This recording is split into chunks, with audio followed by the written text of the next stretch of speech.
Hey everyone, welcome to Queerly Recommended, the podcast where we recommend queer books, TV shows, films, and more. I'm Tara Scott, and I review queer women's fiction at The Lesbian Review and Smart Bitches Trashy Books. And today I am very excited because I am joined by the person who wrote two of my very favorite books that I read this year, The Delicate Things We Make and The Headmistress. It is Milena McKay. Welcome. Hi, everyone. So, we are here. We are joined together. We're making this sound very churchy. We are here because we were chatting a little bit over Twitter and we started nerding out over a mutual obsession, which is Truth and Measure, and thought it would be great to actually just have the conversation and bring it to everyone else. So for those that don't know, Truth and Measure started as a Devil Wears Prada fanfic by Telenu, and then it was revised and re-released in 2 parts under the name Roslyn Sinclair, which was released earlier this year from Ylva Publishing.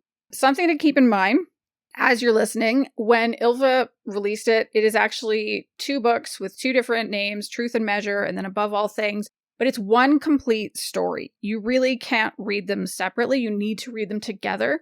So when we're talking, we're just going to be saying the book, which means it could be either in part 1 or part 2, but it really for us is that whole one story, so we're calling it the book. One other note, there will be spoilers. That's just going to happen. There's no real way to do what we're about to do, talking about the differences between the two, what we love about them, what changed and all of that without spoilers. However, it is a romance. We all know how romances end. They all have had those happy endings. There are no massive twists. There is one twist in both that we're just going to leave that alone. So even if you haven't read it, I think by the end of this episode, you're going to want to listen to it. So because the fanfic came first, Mila, do you want to tell people what it's about? Sure. So Truth and Measure, the fanfic, was published on Archive of Our Own in 2013. And from 2013 to now, it has 250,000 hits, which means people have opened that link 250,000 times. It is quite unprecedented for a contemporary fandom to have those kinds of numbers. And it speaks of the longevity of the story. It speaks of the quality of the story. It also speaks of how generations of readers keep finding it and keep reading it and keep maintaining the love for it. Truth and Measure, as it's published, is actually a series of stories, a big one, the Truth and Measure, and then it's accompanied by several ficlets, which either describe the story from Miranda's point of view or show us what happened after the main story ends. And one of them makes me cry all the time, The Parting Glass. When I want to cry, I just open that and I read it. And it's not that it's like sad. It just shows life after the story, and it's beautiful and poignant. But it just makes me cry all the time because it's so beautiful and so wonderfully written. All the stories together are about 300,000 words. And when I read it years ago, I spent 38 hours on it, and I didn't go to work and I didn't sleep.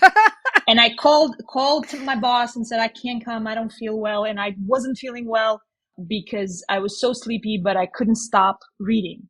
So, Roslyn Sinclair, you're like totally responsible for my lack of productivity that particular Oh my God, for week. so many people. So I know so many people that went through something similar.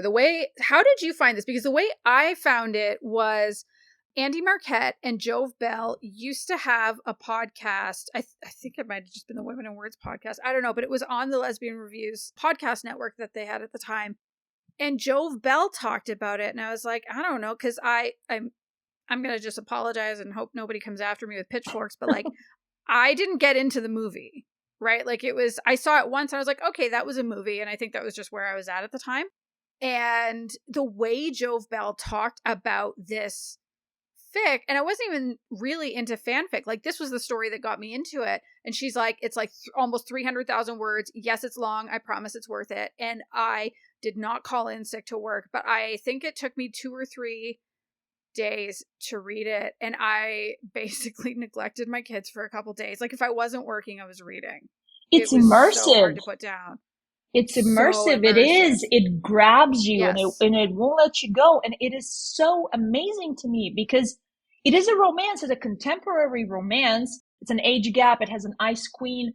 But you know, with a mystery, with a twist, with like from one twist to the next, to the next, to the next, you are in the story and the story keeps at you. But this fanfic and this book, they have this mastery of writing, this completely masterful style that is so immersive that even when the story doesn't have twists and you kind of know, like you understand as a reader of romance how it sort of will progress and that they will end up together and there is happily ever after.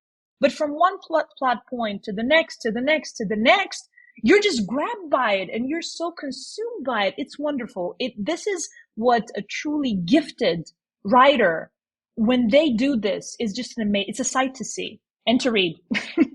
For the two people who haven't listened to me and read any of this yet, because I've been harping on about it across 2 different podcasts over 4 years, what is the fic about? We are in the Devil Wears Prada fandom, and the story begins sort of kind of at the end of the movie. So if you watch the movie, you know that at the end of the movie, Miranda does her masterful, switcheroo and beats her foe or rabbits and everything's fine. And Andy can't stomach the cutthroat environment and the everybody wants to be us quote and walks away. Well, Telanu didn't allow Andy to walk away. And instead, we are getting what happens if Andy would have never walked away. And the entire story is a progression of several months, exactly 9 months. And that is significant because after Paris, after they return back home, the premise of the story is that Miranda finds herself pregnant, alone, divorcing Stephen, the father of the child. And she's not just alone because the father's gone, but she is alone, and Andy is the only person she can lean on. And from there on, and from that premise, we have shenanigans. Yeah. And then when it's turned into an original fic, we get different character names. So Miranda is Vivian, and Andy is Jules. There isn't kind of all of that backstory, but it is sort of similar in the sense that Vivian is at the helm of this fashion runway. She makes fashion. Why did I say fashion runway? I meant magazine. Runway magazine is the magazine in Devil Wears Prada, and then it's du jour in Truth and in the book, right? Yes. Okay. So the reason I had to check is that I actually was reading the book at the same time that I was listening to The Delicate Things We Make, and I had to pause on The Delicate Things We Make for a little bit because I was getting some of the names of different things confused with each other, and I was afraid that I was pulling a magazine name out of your book. Poise is yeah. In the McUniverse, it's Poise. Yeah, I'm doing my best. It's really hard when you're reading 2 books that have some similarities and you love them both, and then they start to blend, and I just had to like throw little barriers between them. So in the Truth and Measure book, though, it's still this like, yes, Jules is Vivian's assistant, like the larger beats of the story don't change, in my opinion. It is still this like, oh, okay, my boss is pregnant. How do I support her? Oh shit, I'm catching feelings along the way. But it's more in the nuances that are different. So I think, Andy is a little bit more of a doormat, and Jules very much stands up for herself. And I think that was actually really necessary because there was a really, really, really big thing that happened between publishing both of these. And that is the Me Too movement. Yes. And with Me Too happening, like I knew that the fic was being turned into like a published book. And I just kept saying to myself, how is this going to work? How can this possibly work with there being a boss-employee relationship? Because there are some workplace romances that involve boss-employee relationships that I actually can't read anymore because they just hit differently since Me Too. Like anything that comes across as like kind of predatory or whatever. I was so pleasantly surprised. And also I have to admit, like, I was kind of terrified going into reading the book too, because it's like, that fanfic was one of my top 5 books of all time. Like, I don't give a shit that it wasn't published by any publisher. Like, I read it so many times. It's so long. To me, that counts as a book. And I was so thrilled and relieved by how much I ended up loving it. And I did the same thing. I just, like, I devoured it.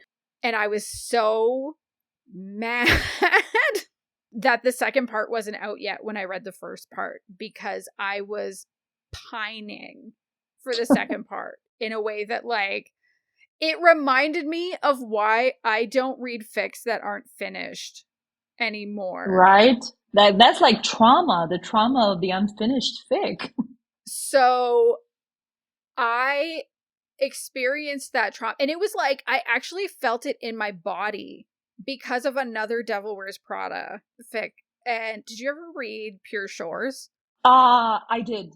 And I adore, not everyone, I adore. It's one of, up there in the pantheon of the amazing Devil Wears Prada fics. It's just one Wonderful. of those, it's just one of those that, it stays with you, it perfect. It has all the top notes. And then Pure Shores came out, and I just talked about this week. Very different. It is very different. It is very different. And I know even the author mentioned a couple of times that people have been yelling at them about writing Pure Shores and about how everything is handled in the Pure Shores. I guess it's not for everyone. I guess Pure Shores aren't for everyone.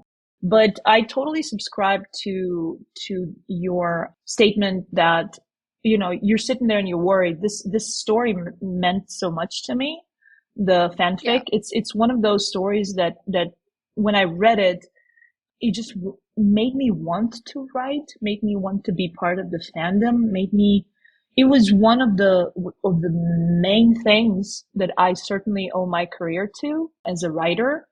And it's even in my author bio, and I will never take it out, that I completely and totally can quote Truth and Measure by Telanu in my sleep.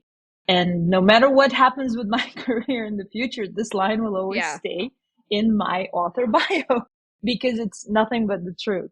So yeah, it was immensely important that the story and the fic be translated to a novel the way it actually did happen, very carefully, with a lot of love, with a lot of respect for both the characters and the story itself.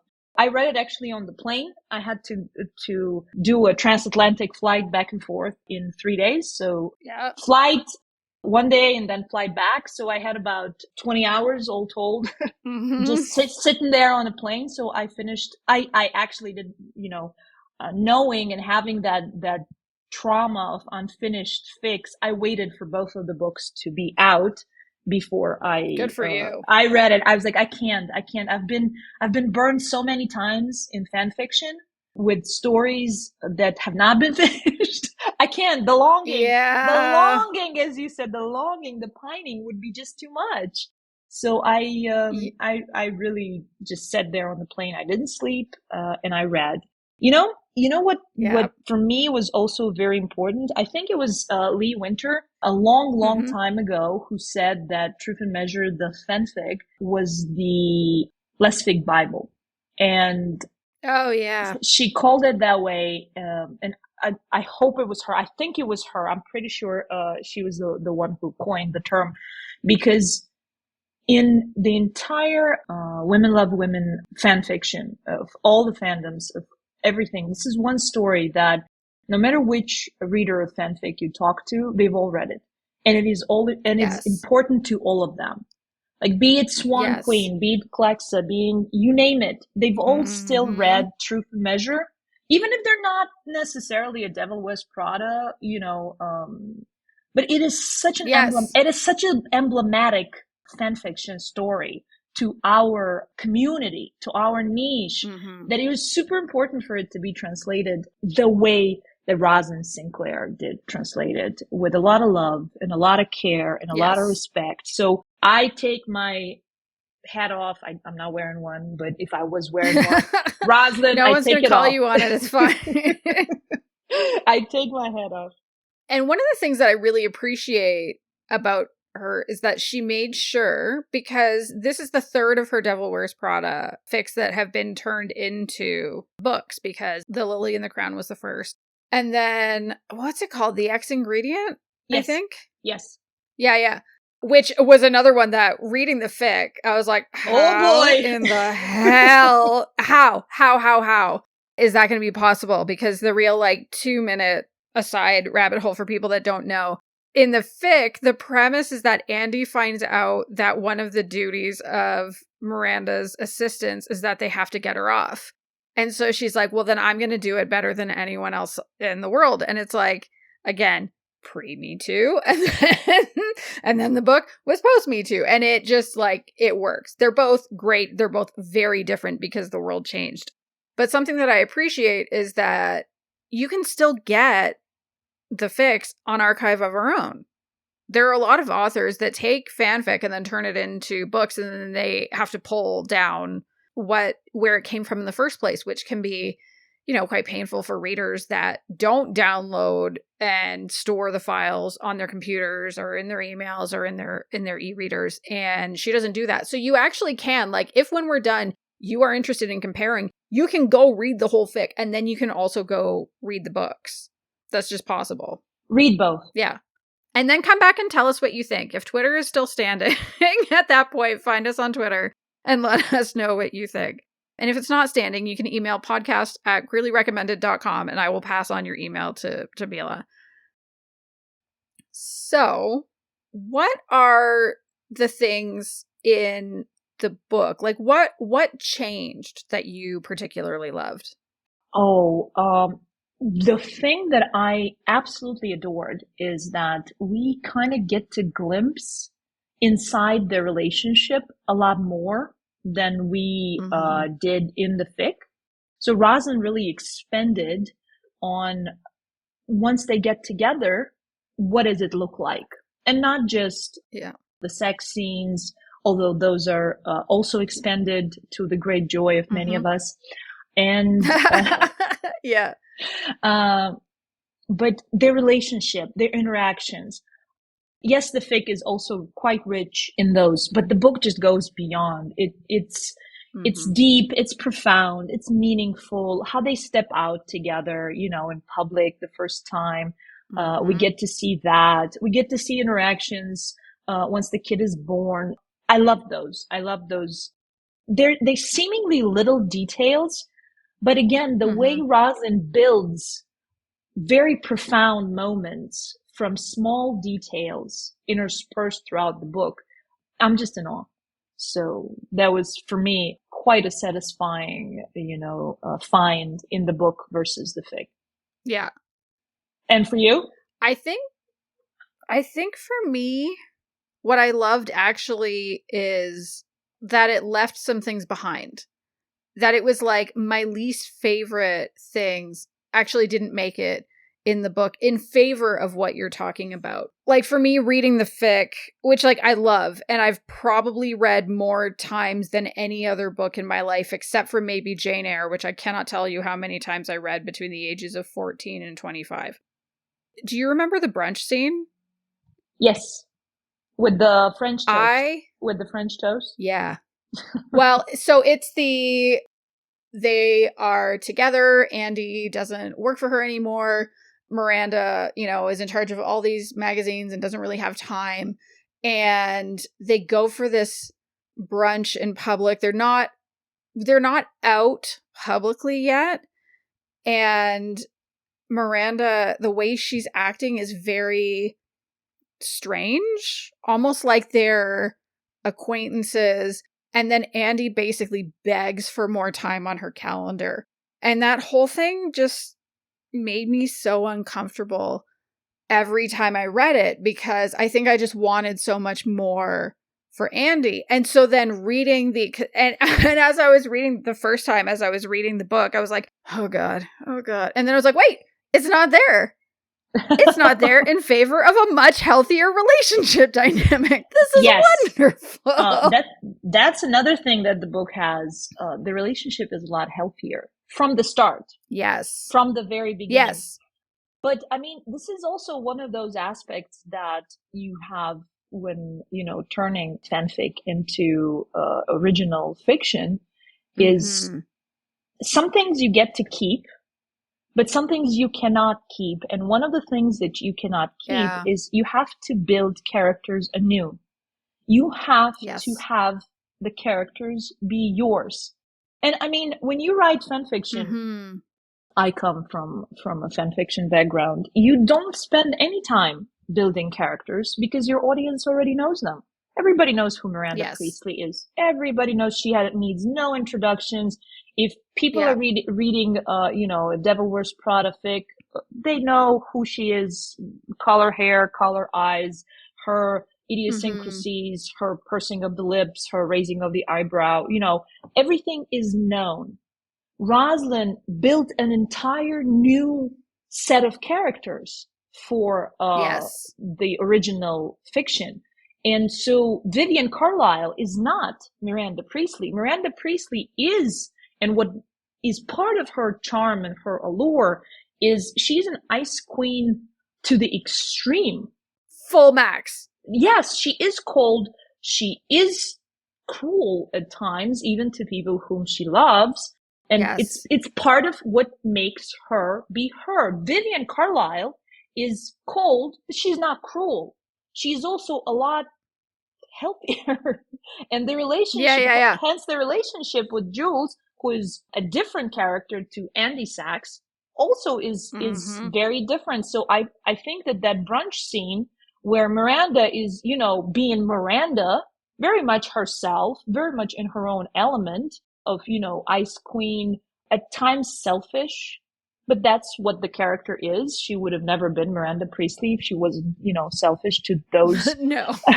So, it's true. The brunch scene fits very well in the realm of Truth and Measure, the fanfiction. It wouldn't have fit at all in the realm of, Truth and Measure and above all things as books. Simply because Vivian Carlyle is not cruel. And Jules wouldn't beg like that. No. Jules wouldn't put up with that. No. That's where I liked. And so kind of along that very same vein, some of the things I loved included after, when was it? Was it New Year's Eve? I just finished rereading it recently, but I don't know. I haven't quite baked in my brain where all the specific things are in the new one yet. It was really funny rereading it because it's similar to the fic, but there's still, like I said, it's similar beats, but the characters, exactly as you said, the characters are different. The vibe can be different at times. And then there are new things that, like new scenes, new things like that have been introduced, all of which I love. But my brain, because it read the fic so many times, when I start reading it says, yes, I know what we're reading. And I haven't retrained it yet on where all the specifics are, because I found myself getting surprised thinking, oh yeah, this is going to happen, right? Nope, it's not, or it's not going to happen here. But when they go to some kind of a party and Andy's pissed off at Jules is pissed off at Vivian and is kind of like not really talking to her and is talking to other people. And then afterwards, they actually talk it out, which again, like to what you were saying about the difference in characters, there would have been no talking anything like that out with Miranda. And Vivian just says, tell me what you're thinking. I don't want any more pouting in the future. I'd rather you just tell me. And then there are times when she does, like for them to be able to have those conversations and Vivian making it clear, you're not the same as other people. Like her finding it hard to take when Jules says, people don't ask you for things. And she basically says, you're not people. And I found that so powerful.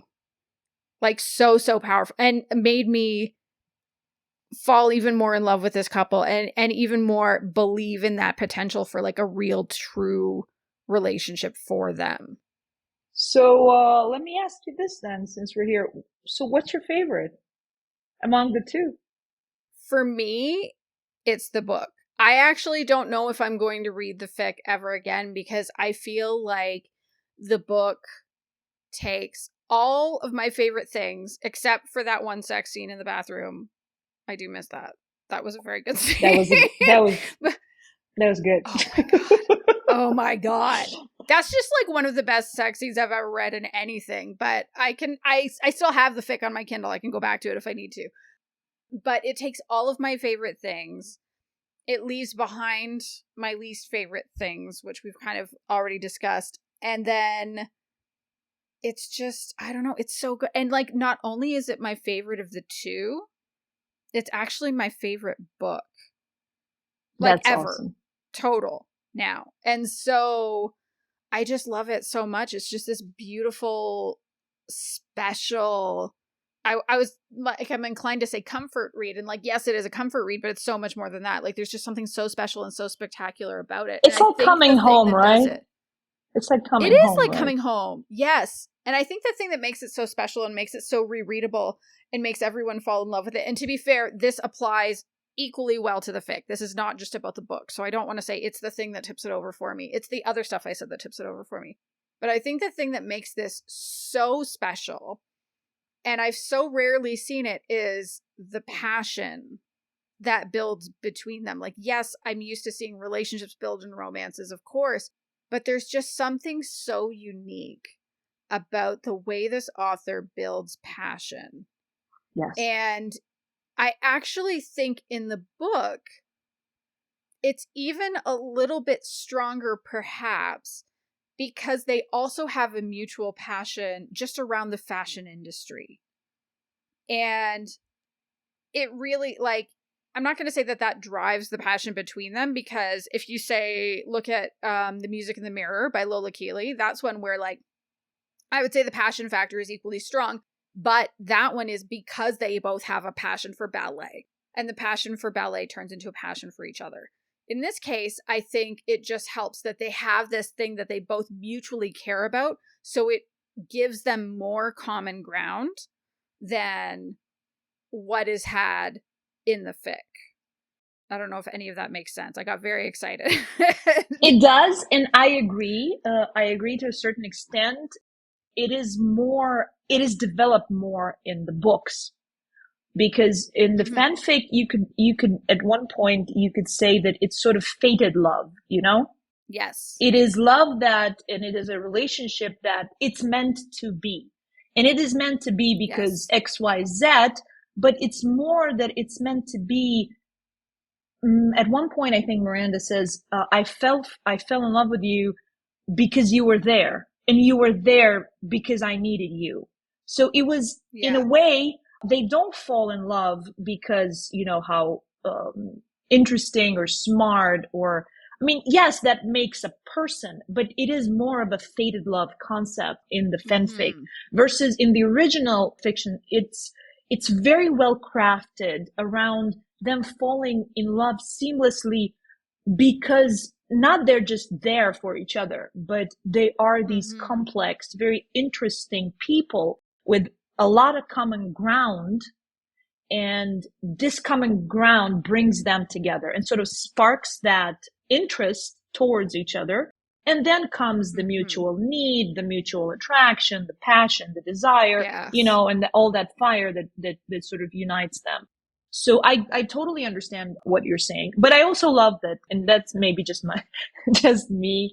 Right. I love the fated love concept, and I appreciate very much how it was treated in the fan fiction. But it was one of the things that I also loved very much about what was changed, you know, from the story to the original fan fiction. And we go back to the fact that Roslyn had to recreate something. Yes. But also start anew in very many ways, because you have to move away from the fan fiction. You just have to, be it copyright issues, or be it originality, or be it that the new story you're trying to build demands something else. And we're talking, the movie came out 2006. Things were very different back then. The fanfic was published in 2013, but I think it was written before that.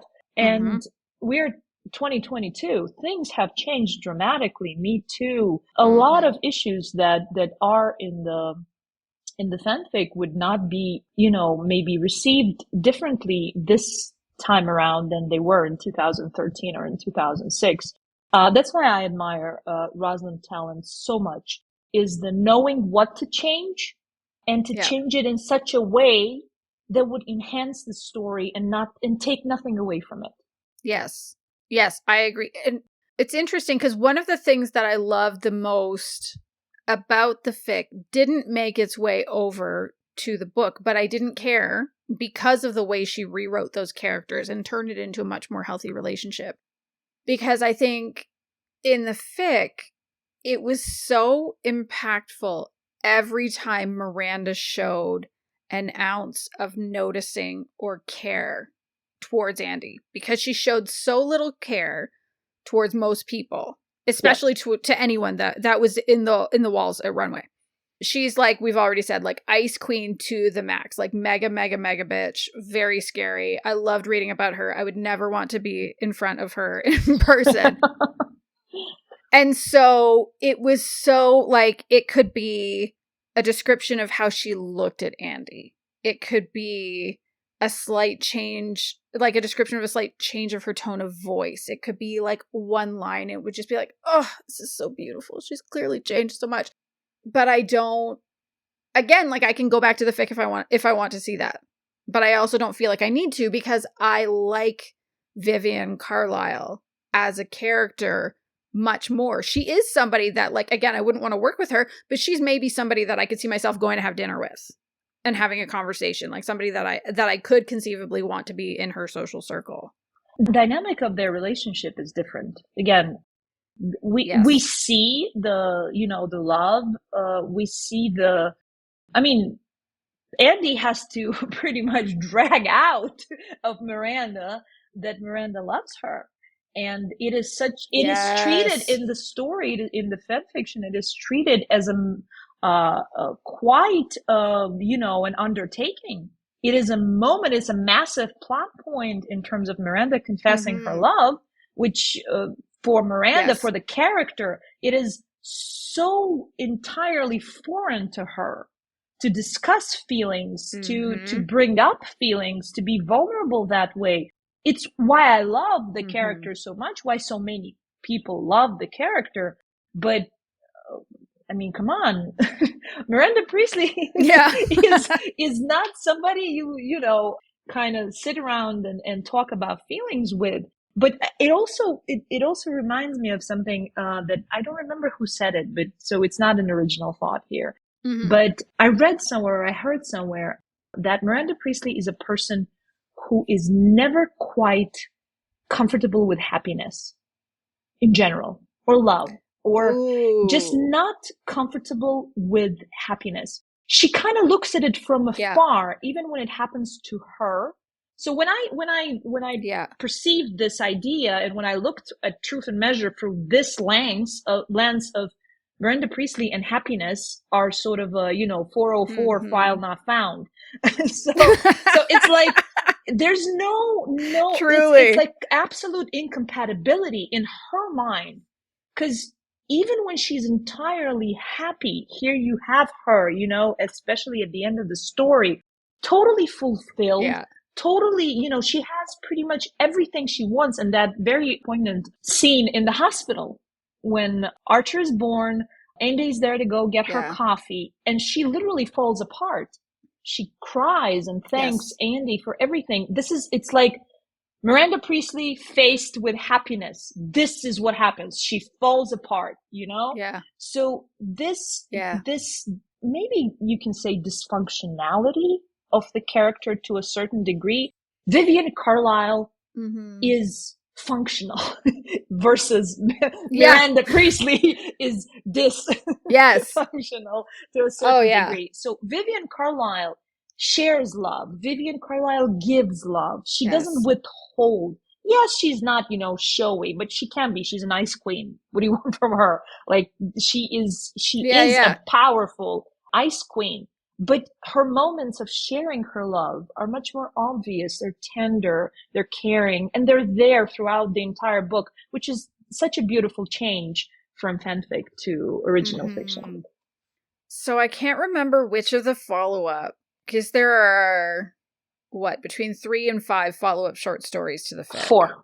There's 5 total. 4. There you go. Directly between 3 and 5. And the one, oh yeah, maybe it is The Parting Glass, because it's the one that's written by Archer, where he's recollecting kind of all of those memories. And this might actually be, I'm trying to think if it is my favorite of all the moments of everything. If it's not, it's like top 5 for sure, maybe even top 3. But I so loved him recalling the time that Andy comes home with a wedding ring. My they haven't God. even gotten married. And she has this like tantrum because she's so tired of men hitting on Miranda. And she's like, you're going to put on this goddamn ring. And and she like actually stamps her foot, I think, at one point. And Miranda basically says little to nothing, but then she wears the ring every day after that for the rest of their time together. And I just thought, like, what an incredible piece that, like, it would not make sense to bring forward into the book, but so perfect. But you know what also is very, very emblematic of Miranda Priestley in that scene? She looks at the ring and, I mean, they're surrounded by, she's doing work, Annie's stomping her feet, raging about some guy, hitting on her at a party. The kids are sitting there, Archer's doing his homework. And she doesn't say like, oh my God, romantic declaration. She says, it's a little thick. The band is a little thick. And Archer notices that they lived together for another 40 years after the exchange of the rings. Yeah. She never changed the thick band. They literally buried her with the thick band. That it mattered. Like, she didn't say anything. In fact, she kind of poo-pooed the ring, but she wore it. So this is the essence of Miranda Priestley, not warm, not kind, but she will sort of wear that happiness and it won't sit easily on her shoulders. It will chafe at her. It will be uncomfortable for her, like the thick band, but she will wear it. So that's what makes the story lovely. But it is Miranda Priestley. Vivian Carlyle would have had a completely different moment with Jules when it comes to rings. It would have been an entirely different, because they're totally different characters. And Jules would have absolutely differently presented the ring. Absolutely differently presented the ring. I know Roslyn mentioned on Twitter very recently that a short story is coming out in the Carlyle universe.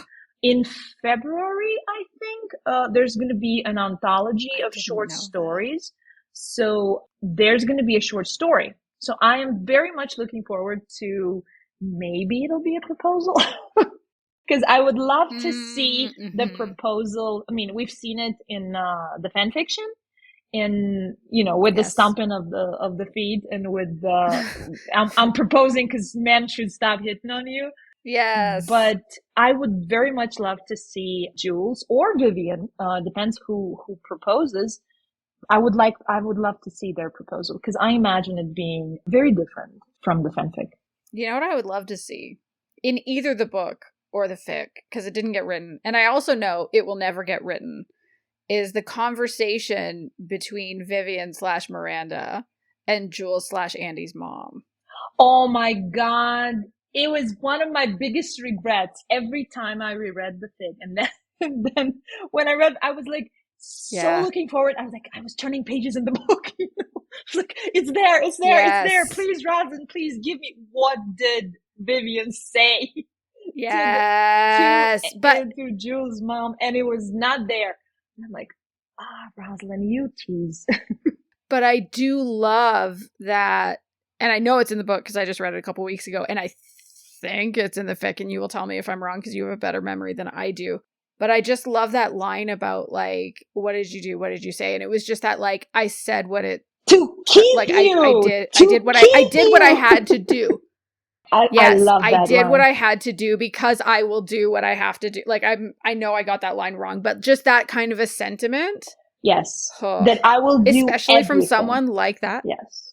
Mm-hmm. Big time. Mm-hmm. Big time. It was one of those moments, one of those plot points where, I mean, we know that Miranda / Vivian, that she loves Andy / Jules. We know it.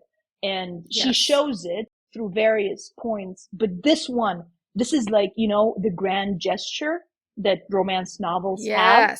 This is where she literally goes against her own grain and debases herself, which for her is like humiliation itself, to explain herself to people whom she doesn't respect, for whom she has no particular feelings, and whom she, you know, whose opinion she doesn't value.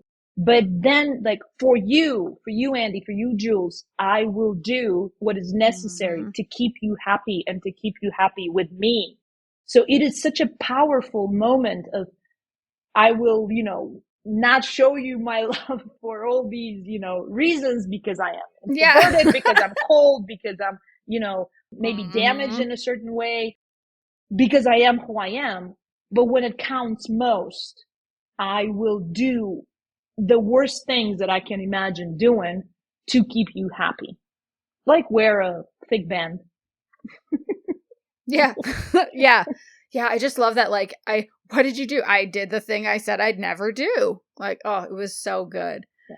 So did anything not make it into the book that you especially loved? Because I think for me, it was just that one sex scene. Because also the, like, what I was saying about the Miranda spare moments of, like, showing things and showing that love, and like it just hits you in the chest. Like, you can't have that and also have Vivian be who she is, and I would rather have Vivian be who she is. Like, that worked out to a very fine trade for me. But like, what about you? Was there anything that didn't make it over that keeps you going back to the fic? Maybe only one thing, because as I said, Roslyn did a phenomenal job of translating an iconic story into now an iconic book. The only thing that I miss maybe a little bit, but then I can always go, you know, to the fanfic and read it there. Totally. Is the twins, the kids. But here's where I think the trade-off is completely fair. Miranda and Vivian, we keep coming back to Vivian being much more humane already.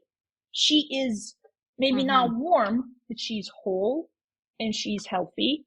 And she is not cruel. Yes. So she doesn't need a counterbalance for humanity's purposes, you know? Versus Miranda, I can't imagine Miranda Priestley on her own without that vulnerability that the twins give her, both in the movie and in the story, in the fanfic. They make her humane.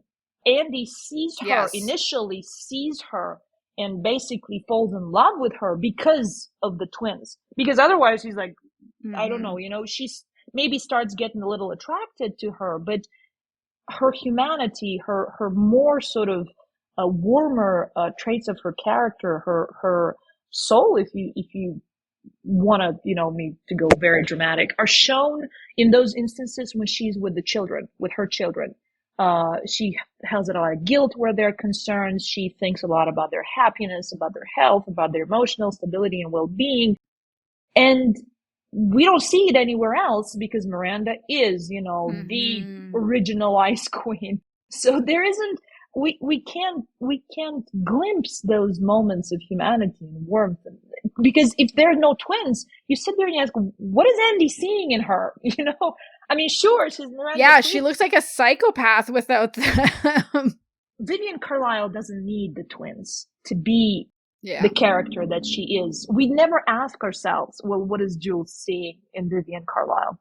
We don't need to. It's very obvious. It's very, very obvious what is attractive about Vivian Carlisle and why is Jules so enamored. And we wouldn't be seeing that with Miranda Priestley. So I think this is the only thing. I miss it, but it's not needed. Yeah. It's not needed because Roslyn created a brand new character in Vivian Carlisle who is already humane, who is not extreme, who's not cruel, who's not inhumane, so that she doesn't need a counterbalance for vulnerability. She already is who she is.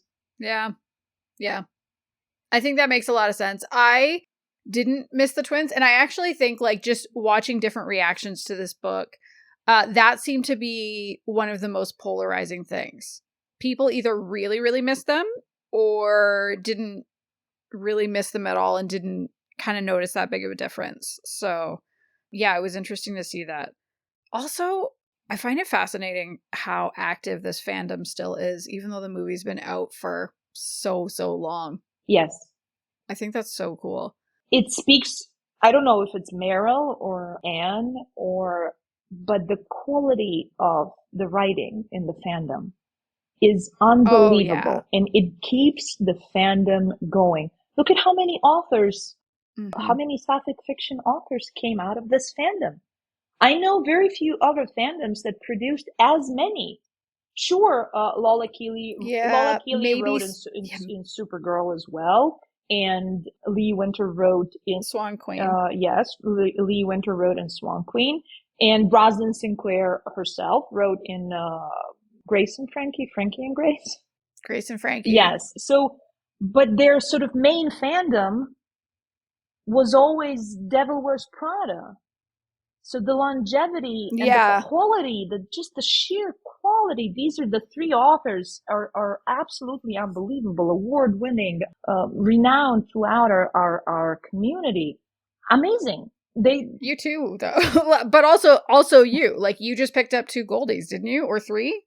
What was it? 3. Yeah. So also, I think the only fandom that's produced more authors is Xena, which, to be fair, that was also like ways back. But the thing that I really appreciate about, and it speaks to the quality, is that like I started reading in this fandom not remembering anything that happened in the movie, and it didn't matter. It never mattered because the writing was just so good. And I found the same thing. I got into Swan Queen for a while. I only ever watched 1 episode of Once Upon a Time. And so much of the writing there is so good that it doesn't matter. So that's kind of my opinion. Like, yes, it's always better if you know who these characters are. But Truth and Measure, I've been able to recommend to many people that never read it. And I said, it doesn't matter. Approach it as a workplace, Ice Queen, age gap romance, and you're going to have a good time. It's canon. For me, Truth and Measure fanfic, it's canon. I think I tweeted about it just like yesterday or something. Somebody said that, when you have an iconic fanfic story, it replaces canon and becomes it, and then you sort of treat everything else through the lens of this fanfic story. It is absolutely I mean, some of the elements that we find in the fanfic are then sort of adopted by the entire community and treated as such, like the name of the parents, or things, or like where's one from, where's the other from, the names of town. Like, we treat Truth and Measure, the nerds in this fanfic, we treat it as canon, and it becomes, canon for us. And I've seen numerous stories in the fandom written with Truth and Measure as, the actual, details and like fanon, you can call it fanon, but it has become, it is so iconic that it replaced, what happened in the movie, and not everybody watched the movie, and not everybody read the book the movie is based on, but the sapphics who adored the fandom, everybody read the fanfic. And they treat it as such. This is what happens. I'm not taking questions at this moment. Yeah. Well, when you were mentioning how many hits it has on Archive of Our Own, I was curious and looked up and sorted by kudos again, because I haven't done it in a while. Because every so often I'll go to just look up everything under Devil Wears Prada, sort by kudos, see if there's anything new. It still has more than any other Devil Wears Prada story up on Archive of Our Own. It has more than 5,000, and it has almost 2,000 more than the next story. Yep. Like the one that has the second most kudos. Yep. Like, it's just so well loved. even people who have nothing to do with the Devil Wears Prada fandom still absolutely have read it, be they from Super Cat or Swan Queen, the other Ice Queen representative fandoms, they still have read it because it's so iconic and it's so well written. The quality of the writing, the storytelling, the jokes, I love it. Everybody loves it. Yeah. Yeah, right? I mean, it's also kind of a friendship litmus test at this point. So we're kind of near the end, but I want to shift things a little bit because, like we've kind of mentioned here and there, you also wrote in this fandom and you also took your own fic and turned it into like original stories that you've published. What is that like to kind of go out and write something in a fandom that ends up being quite popular and then turn it into a book that also becomes quite popular? Well, I sort of have a confession to make here because I was so scared, so entirely scared of publishing, putting my words out there, putting my work out there. I was paralyzed by fear. So I took the road of fan fiction to sort of see first, can I do it? Will I be able to start, and post, start to finish a story of be it 60,000 words or 90,000 words of however many? And will people even want to read anything that I write? So my stories were both very much AUs, alternative universes, where I did take the characters, but I changed, the subject of the story themselves. And that's how Delicate Things We Make was born, where, the subject of it has nothing much to do with the Devil Wears Prada per se. But you still have to do transforming, and it was much easier for me. Here is again when I take my non-existent hat off in front of Roslyn, because she had a story that was very much connected to the source material, let's call it that way. I didn't have to dig as deep as she dug to transform the characters. Mine were already, within AU, the story and the characters are quite different than the original, than the source material. Where she had to work, first of all, she had to work with an iconic story, and second of all, she had to work with iconic characters, and she took them and then so successfully made them her own with care and with love and with respect. Complete respect from me, and just a masterful work of art that she produced with the books. So yeah, that was sort of my journey into writing. I started reading fan fiction in 2015, and I stumbled around until I found Devil Wears Prada, and one of the first ones I read was Lee Winter's works in the fandom, which are also absolutely unbelievable and absolutely amazing. Brutal Truth, when she announced that she's publishing Brutal Truth, was the moment where I, who was absolutely unaware of sapphic fiction as a phenomenon, I was like, wait, what? You're publishing? Oh, whoa! You're publishing? So that's your portal into a community with exactly. hundreds of authors and thousands of books. Exactly. And I followed Lee Winter from fanfiction through Brutal Truth into sapphic fiction, and there was no going back for me. I just started to devour sapphic fiction to the tone of, I think the first 3 years it was like 300 books a year. Yeah. And it was just like everything I could get my hands on.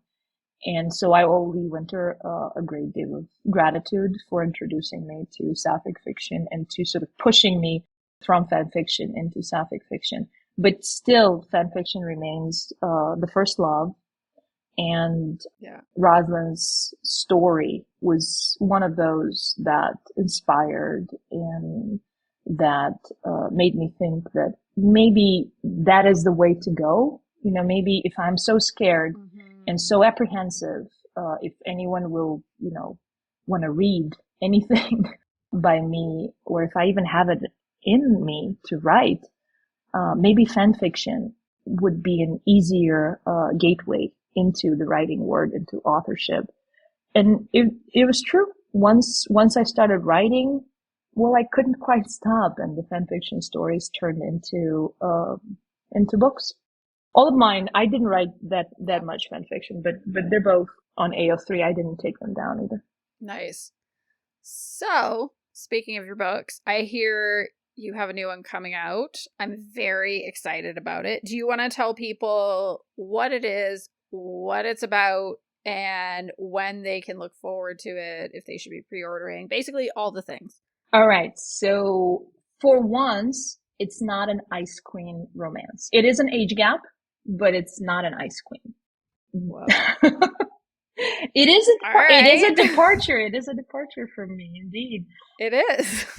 Quite a chance taking from me here. But the characters, just once I had the idea, I couldn't stop thinking about this couple in particular and what they go through. So the book is set in Paris and then in New York, and the book is split in two. It's a two-parter, but in one book, so it'll be released all together.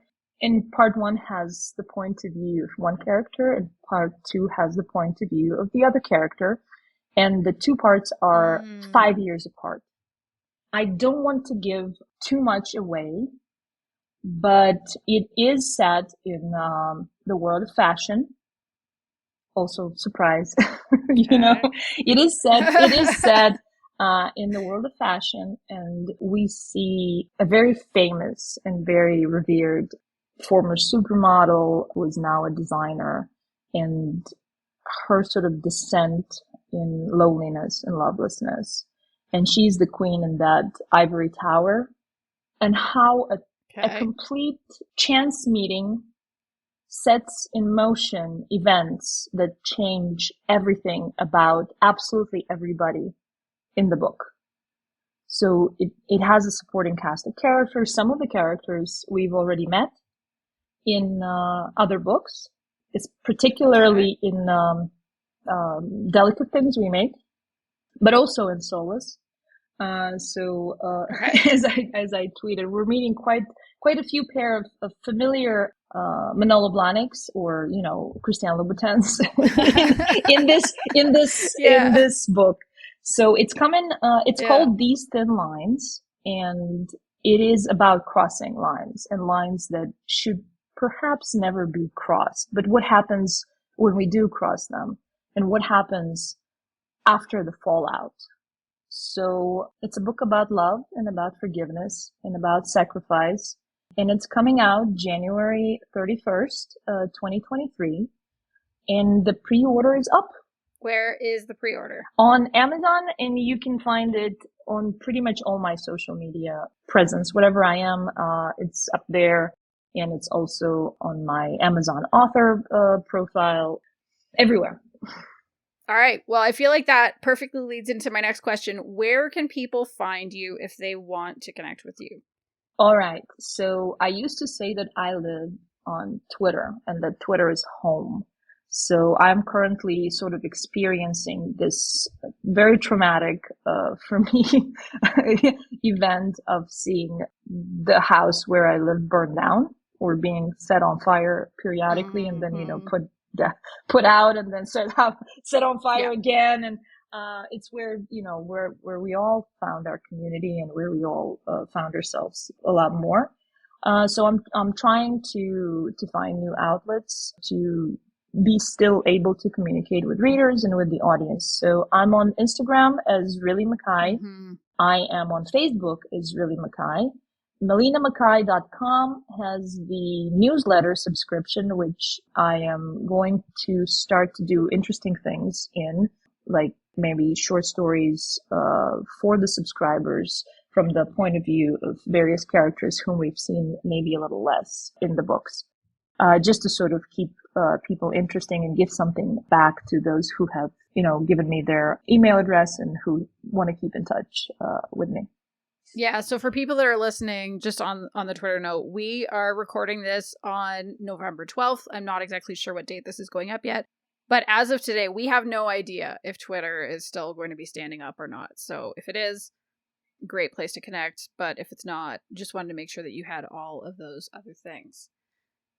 That is all for this episode. Thank you so much, Mila, for joining me today. This was super fun. Thank you so much. I mean, I'm a huge, huge fanfic nerd, and this was such an amazing experience to be able to, you know, show my true colors and geek out without any kind of judgment, because I mean, when I do it with my friends who are absolutely the best group in the world, but they don't read fanfic, so I try to maybe geek a little less there. No, now is your time. You did it amazing. Thank you so much for inviting me. It's been my pleasure. So for anyone listening, if you have enjoyed the show and you haven't subscribed yet, please make sure you do. Wherever you listen to podcasts, you'll get notified whenever we release an episode. If you have a friend that you think would like the show or should read Truth and Measure, please tell them about Queerly Recommended and send them this episode. And if you would like to support the show, we have links in the show notes to our coffee and to our new newsletter sign up. That's going to be going out probably a couple times a month. We're still figuring it out. But yes, please sign up for that. Also, if you want to connect with us on your favorite social media sites, we have links in the show note for that too, or you can just search for Queerly Recommended on Instagram, Facebook, Tumblr, TikTok, Twitter, if it is still standing. You can also email us at podcast@queerlyrecommended.com. Goodbye, everyone. Bye.